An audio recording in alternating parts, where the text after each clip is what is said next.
Hello and welcome to this week's ICE webinar session on the future of contracting with venues. My name is Anita Howard. I'm the founder of ICE, which is a community of corporate event planners. I'd like to welcome the lovely Emma Little, the founder and CEO of ExecSpace, a leading venue finding agency for the corporate sector. Welcome, Emma. Before we start the session, if I can just really go through a couple of things, is basically the session lasts around about 30 minutes, 20 to 30 minutes. Feel free to ask as many questions in the chat area as we go along. It's very, very informal, the session is. And after the session, we'll be sending you Emma's details for further conversations if you want to have a chat with her. So Emma, let's get the slide to stop now, all the joys of technology. So welcome, Emma. So, obviously, such an interesting topic at the moment. We're experiencing at ICE and so many of our community are. Can you start kind of like describing pre-COVID your kind of like the views of where we were on contracting with venues? Yeah, I think it's an ideal opportunity, I guess, to kind of disrupt the T's and C's. Because certainly since I've been in the industry about 12 years, they've been static. And what's changed during those 12 years is lead time in the sales cycle. So I think the T's and C's should first of all reflect that. So if you think about it back in the day, if a client A cancelled an event 4 weeks out or 8 weeks out or whatever, be almost relatively impossible for the venue to be able to fill that space with another client. But certainly as agents, we're seeing much shorter lead times. So it's much more probable that they would get another client to replace that piece of business that they've lost. So I think that has to be reflected in the cancellation terms that the clients are charged. Interestingly, the MIAA state that cancellation should only be on the profit lost. So typically, 90% of accommodation, 90% of room hire, and 60% of F&B, which seems fairer because at the end of the day, if the venue is cancelled sufficiently far out so that they don't need to bring in the F&B, it seems unfair that the client is being charged for that pass-through cost, which in effect isn't even a cost. Yeah. Some of the venues I know do, in a kind of strange way, I guess, like cancellations because it's a double whammy, and it can be not pure profit as such, because there's obviously a sales cost involved in winning the business.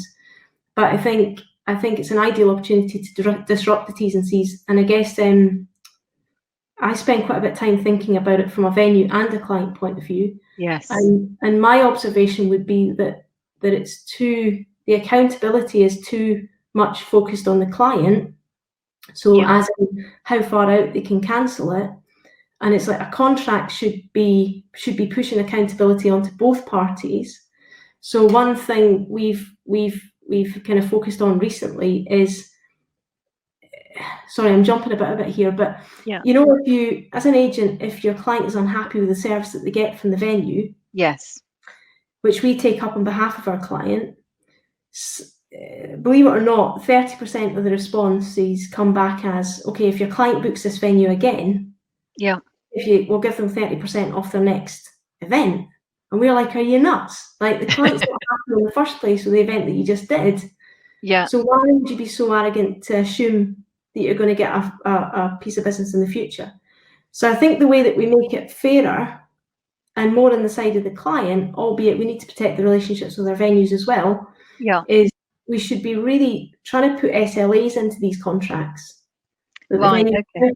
And that could be anything from the quality of the food to getting the timings right, to making sure that the billing accuracy is there.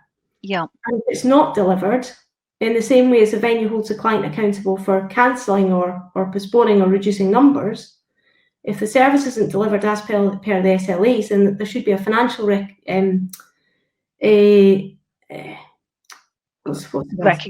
for a financial understanding. Piece, yes. Yeah, absolutely. It's so interesting, isn't it? This whole subject of the contract being one-sided. And do you think that is going to change a lot now? What were some of the major issues when contracting with venues? Was it the, seniority of people? How would you go about actually doing that now? Yeah, so I think do you know what my biggest belief in business is that we've always got more leverage than we think, right? That's about being brave, all right? So so clearly the people within the venues, and a lot of them are my friends, right? Yeah. So, but ultimately we always care about our clients first and foremost. But Yes. the people within the venues are salespeople, okay? So Yeah. what I thought was kind of nuts, just a couple of weeks ago, was that clients were really worried about being able to secure space Yes. in Q4, which now is more likely going to be Q1 of next year. Now that leaves the venue with the power, because you have the client thinking, geez, I'm lucky to get that space. Whereas I don't know any time over the past 12 years where if we're working on a sizable inquiry, say 20k plus, so Yeah. not even big an inquiry, where the sales director hasn't been absolutely gagging on that piece of business. Mm. So it's about remembering that we've got leverage, and rather than being pushed into confirming the space, Yeah. before we do that and before we contract, I think the clients need to be either working themselves or working with the agent to go, what's my absolute ideal scenario here? Not Yeah. just in terms of rate, but in terms of T's and C's and in terms of things that we want them to absolutely deliver if we're going to part with this cash. So Yeah. the leverage should always sit with the person spending the money. But I think the way it's spun sometimes by the venues, Yes. in this illusion that there's like 5 other people about to confirm that space, Yes. And we need to remember that.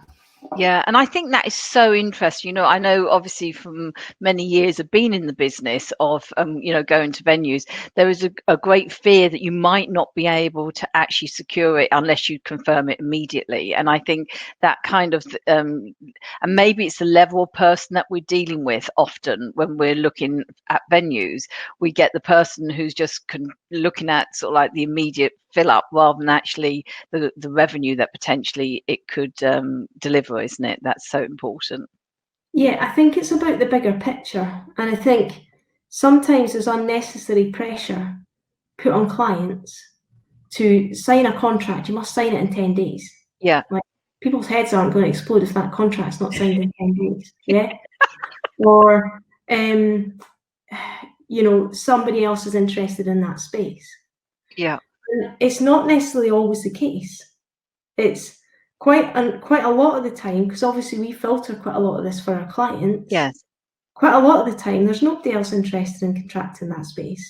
Yeah. It's just the sales director said, right, this Thursday we want you to convert as much business as possible. Okay? And off you go. Exactly. So I think it's just about cutting through that. And I think it's about educating the more junior members of staff within the venues, and the senior leaders have got a responsibility to do that. That actually, if it's an international law firm and say the managing partner wants to sign anything over a certain amount, 10 days to sign a contract might not be realistic because they might not be in the country for the next month, Yeah. So Yeah. let's cut the unnecessary pressure to the clients that Yeah. isn't justified, that isn't adding to the client experience. And let's do that by the more junior members of the team understanding actually the bigger picture and what's important. Yeah. And I know myself, I get frustrated at team members of mine on the occasion. We're not perfect, we try our very best, and I think we're quite a good agent. But I think when my guys just take what the venues are saying, rather than challenge the venues and go, why are you saying that? Have you genuinely got somebody else interested in that space? Yeah. Are we genuinely going to lose this opportunity if we don't sign the contract in 10 days? So Yeah. I think it's about, it's about just pushing it more on. It's just about making it a bit fairer for the client as well. Yeah. So that's kind of like where we've been. And just quickly, the MIA, I don't know if many people know about the MIA because that's quite a normal term for yourself. What is the MIA? And So how do you find out about venues? Right, so it's okay. I can remember what it stands for. Meetings Industry Association. Right. Okay. Perfect. So, And and I guess I don't know, maybe this is a bit idealistic, right? But say you've got a really nice piece of business, right? And the venue wants to have that client for several years to come by doing the right thing. Maybe it's about, rather than just going, right, these are T's and C's, or these are the percentages that we charge X amount of days out or X amount of weeks out. It's about going, okay, if we can replace that with another piece of business. We always offer this, but in reality, it doesn't happen too often. And say the bit of business that you confirmed, client A confirms it's 100K, say they place it with a 95K booking, then the financial implication to the venue is only £5,000. So maybe it's a bit idealistic, and I'll probably get shot by some directors of sales or revenue directors or whatever, but I just think there has to be a fairer approach and a more practical approach, and perhaps it's about just negotiating with the right level. I think the level is a real issue for a lot of us, within the sectors. How do you actually find that out? Who is the right level, and how do you go for that? So look, we've looked at the like what was, and what some of the major issues about not actually negotiating maybe in the right way sometimes. But what does contracting with the venue actually look like in the future after these days that we're in now? Yeah, so I think first of all, it's interesting how this all panned out, because I think pre-COVID, what we were to get more relaxed, and they said, okay, we won't charge the client anything, but as long as the client confirms that they're going to run the event in 2020. Yeah. And then obviously during lockdown, it was illegal to hold the event and physically impossible to hold the event, so they couldn't charge anything anyway. I think all the signs that I'm seeing from the senior guys within the big brands and the independent hotels is that flexibility is going to be absolutely key. So I've seen some of the big chains even say, nobody's signing anything anyway at the moment, but even saying, if you confirm this piece of business, as long as if it gets delayed because of social distancing or a second outbreak and it's locked down again, then you can, as long as you reschedule it by the end of 2021. That's palatable. So I think everyone's kind of acknowledging that it's a bigger deal than maybe we originally thought. And I think that the only venues that are behaving badly, I guess, towards clients and agents, and you can understand why they are, because everybody's worried about their own cash flow. But I think you've got to take a longer term view. And I think venues that make decisions that affects clients to protect the short term cash flow, it's like you're just storing up problems for the future. Because I think the suppliers that act properly in this situation, despite the pressure that they're all under, I think will be remembered for it. Absolutely. The ones that don't will also be remembered for it. Definitely. And I think that's one of the keys.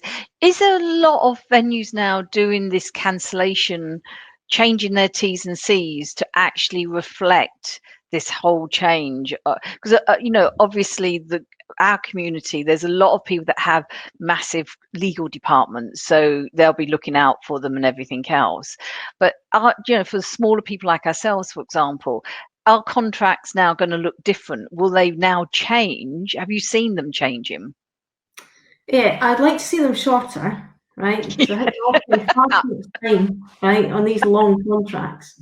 And obviously some companies give, us agents look at them because we look at them day in, day out, or some companies give them to the legal teams. I think they need to be shorter and simpler. But I think, I think there'll definitely be more flexibility. Sorry, I was forgetting my point there. What did you say, Anita? I was just asking about whether the T's and C's will actually change on the contracts that we're going to be now receiving, and are you seeing this in contracts? Yeah, definitely. I think the venue's main priority at the moment is putting measures in place so that they can actually deliver events with the social distancing. So I think that's our number one priority, but closely followed by that is the T's and C's and the flexibility. And I think there'll need to be more flexibility on minimum numbers as well. For a long time, there's going to be a pocket society that are deemed vulnerable, that aren't going to be able to show up to events. And I think human behaviour will dictate that there'll be a huge amount of nervousness. So even if people commit to an event, they might get the jitters or whatever and not show up on the day. So I think more flexibility around the minimum numbers as well. definitely. Yeah, it's really interesting, I think, this whole thing about how, because one of the things I think a lot of the corporate community were talking about recently was the issue about everyone being able to look at the contracts in a different way, and their teams now won't be able to contract for like big numbers and things like that. But then how do the venues actually survive as well? Because that's important, that we've got good enough venues coming out the other end, isn't it? Yeah, it's really funny actually, because I was thinking about the venues as well, and this is going slightly off topic, but clearly they've had a few hits Yeah. over the past few years financially, and then they've had this period of making no income, Yeah. for 8 months or whenever it picks up again. And then they're going to have to shell out more cash on these perspex screens and all the other measures required to make it socially distant. And then they'll have increased running costs of the business because of the additional cleaning and the sanitisation, etc. Yeah. And then they're going to have to put less people in their venues than ever before, right? 25% or whatever it is. Yeah. And it's like, if I was a venue owner, I'd almost be thinking, hang on, is it actually better for me to stay closed until this is completely over? Yeah. Or run it with, and it's potentially loss making. It's a hard one. Yes. And I think it'll be difficult until everything calms down next year, we hope, when we, because there'll come a time where we'll have to, social distancing will happen for a long time, I think, until, we get obviously a cure to this in some way. Yeah. So one of the questions we've got coming in is just really around the standards of cleaning in hotels and the contracts. So, the World Health Organization recently sent out a document for the hospitality and hotel industry. Is that something that you think that there's standards that you now look at for venues on cleaning? Do you need to check that before you go into a venue, that they're living up to that kind of sort of standard as such? Yeah, I think so. I mean, I think who'll be really good at it is the big brands, because they've got teams that have been planning for an eventuality like this. Yes. Yeah, and absolutely. The more independent venues obviously haven't got that resource. Yeah. Everybody's going to have to do it if they expect to win business. But interestingly, I think it's really weird when this comes back, because I think all the venues will be desperate for business. And then the temptation will be to reduce the DDRs to get everybody through the doors. Yeah. But and I don't want to assume on behalf of clients, but I would think that clients will be nervous of anybody that's pricing themselves too low. Yeah. Because there'll be a suspicion that actually, how can they actually afford to, service the additional cleaning needs, etc., on DDRs like that? And I think, whilst everything is going to remain to an extent rate driven, especially if we fall into a recession or whatever it may be, yes, more attention will be spent on the health and safety standards of that property, and also the flexibility of the T's and C's. Yeah, in absolutely. terms of buying factors before our clients make a decision as to where they're going to go. Yeah, no, it's a really interesting one, isn't it? Do you have, do you think venues are coming up with maximum sizes that will fit in a room? Will that be a thing, and social distancing? Because I think one conversation I was having with someone recently, there was a big issue that there was radio silence from the venue about how many people could fit in the ballroom. And, how quickly do you think venues are responding to that kind of question? I think it's really hard. I mean, like I say, I've got a lot of friends in the venues, and I think one of the reasons it's hard is the amount of people that have been furloughed. Yes. So you're talking like a workforce of 700, and all of a sudden the senior team of 10. Yeah. Everything, right? So they're just finding their feet like everybody else. Yeah. But I was joking with one of the London hotels yesterday. I said, your DDR is going to have to be about £3,000, just to make any money, Yeah. Yeah, I think it's a really hard one because they have got their hands full. Yeah, no, absolutely. I know they can't bring back furloughed people yet because there's not enough income coming in. Yeah. So I think they're doing their best, and I know it is their number one priority, but I can imagine there's just so much that they've got to do, that they're just working. You've got your really senior directors that are processing inquiries and changing dates, and and things like Yes. that. And then on top Yeah. of this, trying to reinvent their whole proposition. Yeah, no, it'd be interesting. I know there's a few groups, and I think we've got someone from IHG here. Is that we can basically, they've got actually some cleanliness standards already that they've actually published, and I think Accor also have shared some of those. So I think on the email that we'll send out with obviously the recording on, we'll share those guidelines with people, because I know that's quite an interesting one as well. Just quickly, I think we've got one from Rachel here. Is that whole thing about social distancing and everything else within a venue? Do you think that we're actually is it 2 meters or is it 1 meter? Like does it depend on which country you're in? What you find in venues? I think I had 1.2 meters. Right. Okay. But yeah, I mean, even is that even possible? It's really hard. I don't know. I mean, it's changing on a weekly basis, isn't it? Yeah. No. The other thing, going back to the contracts, actually, the other thing that will need to be built in as well is, so say the event's taking place in UK. Yes. Remember, I'm an optimist here, so I'm assuming that we're going to get international groups coming, right? But there'll need to be something built in. There'll definitely need to be stuff built into the contract for a second outbreak. Yes. And what happens. And also, even if there's not lockdown in the country that the event is taking place, say the UK, if the visitors are coming from Germany and there's lockdown in Germany, then they should be able to get out of that as well. Yeah. Yeah. It's a minefield, but the key word that all the senior guys are talking about within the hotels is flexibility.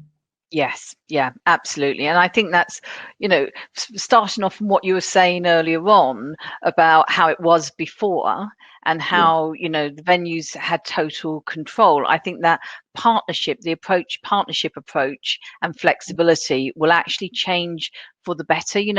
Good things come out of bad situations, and I think this could be one of them. And especially, I think what's great about the whole of the industry that they're doing is people are working together to try and sort things out and make sure everything is fair.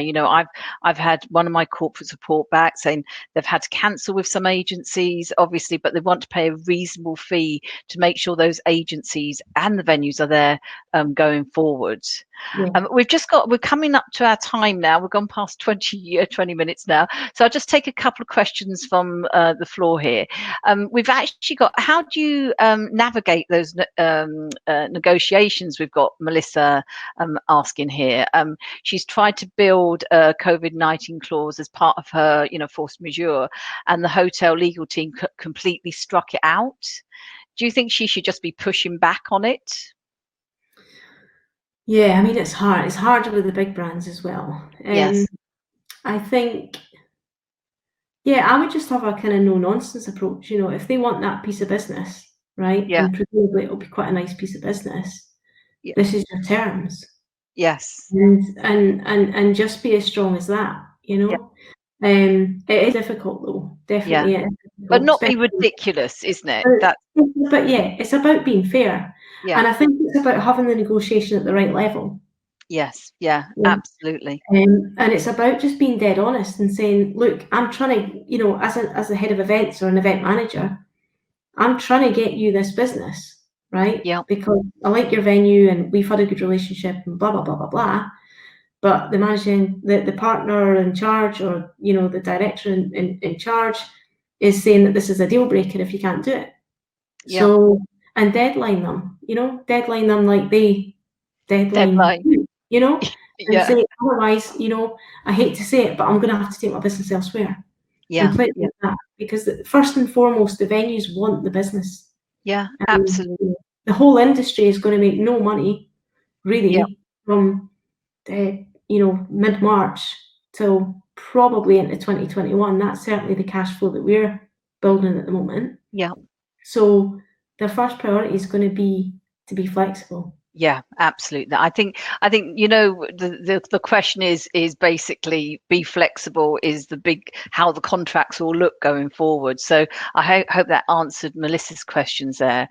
We've got someone, Alan here, saying in Spain, we've had major Spanish teams cooperate with us and add a special clause for certain clients. So that's interesting, Alan, to see that that's happening. So maybe that's another thing with contracting. It won't be generic contracting. It might change specifically. So, sort of like from Melissa, I think that would be an interesting approach. Oh, actually, Anita, Melissa, can I just add something for you? I think if they're refusing to do exactly what you're saying, right, but you've got an agenda at the back of that, one of my favourite ways to negotiate is to say, okay, if to the venue, if this is what you were trying to achieve, and you're saying we can't achieve it in the way that I'm suggesting, what would you suggest to achieve exactly the same outcome? And push it back to them. Yeah. So if you were me negotiating with you, what would you do? Yeah. And normally they'll come up with a solution around that.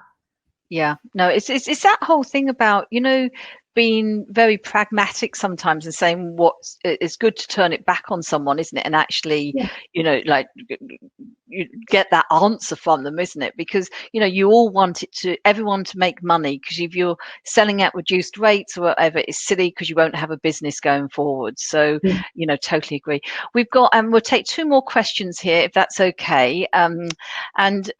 Do you think clients are now, we've got Hannah here, do you think clients are now more likely to choose venues based on their cleanliness procedures or more on the terms and conditions? That's an interesting one, Hannah. Oh, geez. Don't know, it depends what your risk department's like. Mind you, they're going to be looking at both. I don't know. I think it'll be the 2 buying factors. I think, I don't know what one will come first. I guess it will depend on the severity of the COVID virus, and how long that stays around. Because it's funny, isn't it? It's like again, it's going a bit off topic, but when you're watching telly now, right, on Netflix or something, and somebody touches like an escalator, you're like, no, like we're all panic, or we cross the street when we see someone. It's like we're all panicking about stuff. That we didn't even think about, like, 10 weeks ago. So I think if there's still that human nervousness, I think health and safety will drive it. But if that starts to ease, then I think the T's and C's will be prominent. Yeah. Perfect. Lovely. Well, look, I think this is the end of our time. Thank you so much, Emma, and everyone for joining us today. I hope you've all found it really useful. I've certainly found it really useful. One final thing from us, from ICE, I must remember to do this because I always get told off by Jen, is that the deadline for entry for the ICE Awards is the 30th of May. So remember to get your entries in. And again, thank you all for listening, and we'll see you next week, hopefully. And thank you again, Emma. Thanks, Anita. See you later. Take care then. Bye.